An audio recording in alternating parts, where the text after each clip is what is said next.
Perhaps one of the most controversial moments of this year was the overturning of the Roe v. Wade 1973 Supreme Court case. If you or anyone that you love is capable of becoming pregnant, then this subject is very important for you to be educated on to the fullest extent. In 1973, the Supreme Court ruled in Roe v. Wade that abortion would be federally legalized. However, on June 24th of 2022, this decision was overturned in the Dobbs v. Jackson Women's Health Organization Supreme Court case. This gave the decision of legality of abortion back to the states. Today I'm going to be telling you about how Roe v. Wade impacted the crime rates in the nation, the philosophical famous violinist argument, and the harsh reality that illegal abortion can mean for women's health. In 2001, John J. Donahue and Stephen D. Levitt wrote their first article on the Roe v. Wade impact of crime rates and the 1990s crime drop. My criminal justice class had discussed how the Roe v. Wade case actually really strongly impacted the 1990s crime drop, and so I wanted to look more into it for this speech. Donahue and Levitt brought up the argument that unwanted children are at higher risk of unfavorable life in many ways, including criminal activity.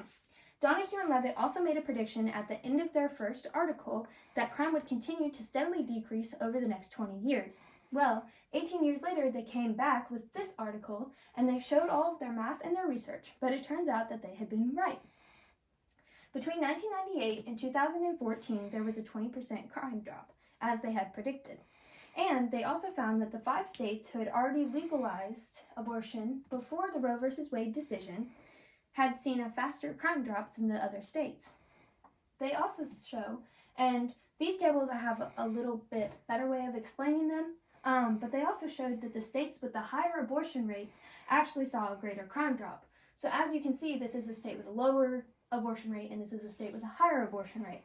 Now both states have a significant drop in crime, but as you can see, the states with the higher abortion rate have a much more significant drop in their crime. And you can also see the rising in abortion rates over on these tables, correlating with the drop in crime, including property crime and the murder rate. So now that I've told you about the Roe v. Wade impact on crime throughout this time period, I want to talk to you about the philosophical argument of the famous violinist.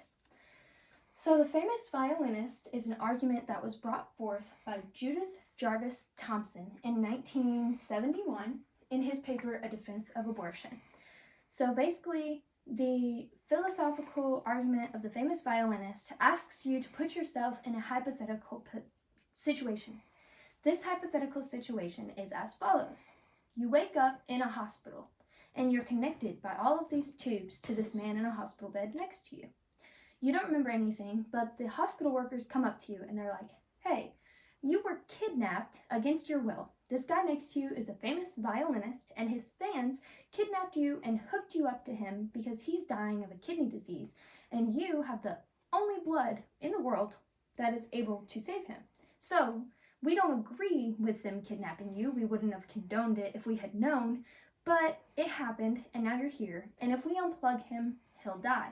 So we need you to stay here for 9 months until he's able to be healthy and live on his own again. Sorry.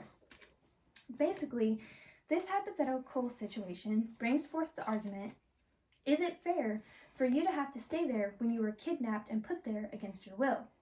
The same argument, or the same sense of the argument, can be made for women in cases of rape. Is it fair for a woman who has been raped and assaulted to carry her assaulter's baby when she did nothing wrong to be put into that situation? Now, you might be thinking, but I'm okay with abortion in the sense of rape, as many people actually are. It's a very common opinion in the United States to be somewhat against abortion, but definitely be okay with abortion in the case of rape. Well, that's not really an option now that Roe v. Wade has been overturned. In some states, including Arkansas, there is no exception for rape or incest in the cases of abortion. And in the states where it is actually legal to get an abortion in the case of rape or incest, they need a police report of the assault in order to actually approve the abortion. And since sexual assault is actually the least reported crime in the United States, this doesn't really help much either. So since the overturn of Roe v. Wade, many states have enacted laws where abortion is fully banned, including cases of rape or incest. Now that I've told you about the famous philosophical violinist argument, I want to talk about the health risks of the mother. In this paper called A Preview of the Dangerous Future of Abortion Bans, Texas Senate Bill 8, many women come together to author this paper. Some of them include Whitney Array, Clara Lerma, Anita Beasley, and Lori Harper. Many of them have PhDs or MDs, and they all come together to discuss the issue that doctors somewhat have with these different abortion bans. Now, since the overturn of Roe v. Wade, there have been some trigger bans where abortion was automatically banned in some of these states, but since June, a lot of these states have strengthened their bans to even go as far as criminalizing abortion and performing abortions.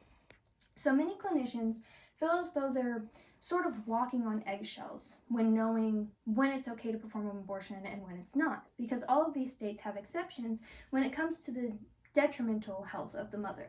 So if the mother's life is at risk, then the abortion is permitted.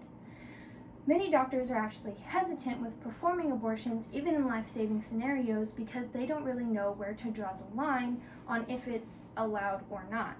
And when your whole practice and your license is at risk, you don't really want to take that issue. You don't really want to risk all of that. So finding the right time and determining when it's considered a big enough emergency is hard for a lot of doctors, and it actually ends up in losing a lot of precious time. And in this paper, they discuss a lot of patients who have come back septic and end up dying anyways. I also want to talk about the emotional health and well-being, because what about in the situations when the fetus is incompatible with life? In cases of anencephaly or bilateral agenesis, the Mississippi and Texas both have no exceptions. Someone I know personally has a baby and they just found out he's a boy. She also has a daughter, but she just found out that her son has anencephaly. Basically, with this, his condition is incompatible with life. She's about 6 months pregnant and they just found out that he has this condition. She has to continue to carry him since there's no exception for this in Mississippi, and that's where she lives.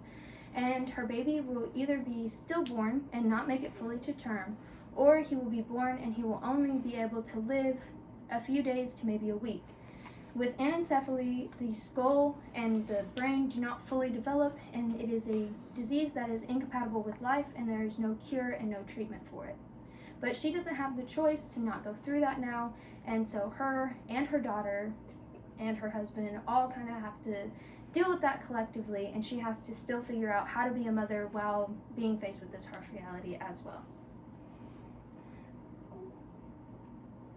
So the summary today is that the overturn of the Roe v. Wade Supreme Court decision gave the choice of abortion laws back to the states, but it also took choice away from millions of women throughout the nation.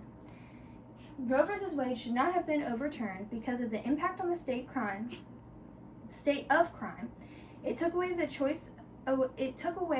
the right of a choice from the victims of sexual assault, and it also has detrimental effects on physical and mental health of women in abortion-banning states. So today, I'm asking for a call to agreement. Today, I ask you to consider all of this information. Consider how you would feel if it were you or someone you loved being put into these situations. Consider if these bans are truly fair for pregnant people in the nation. I ask you to answer, does this truly sound pro-life or does it just sound pro-birth? Thank you.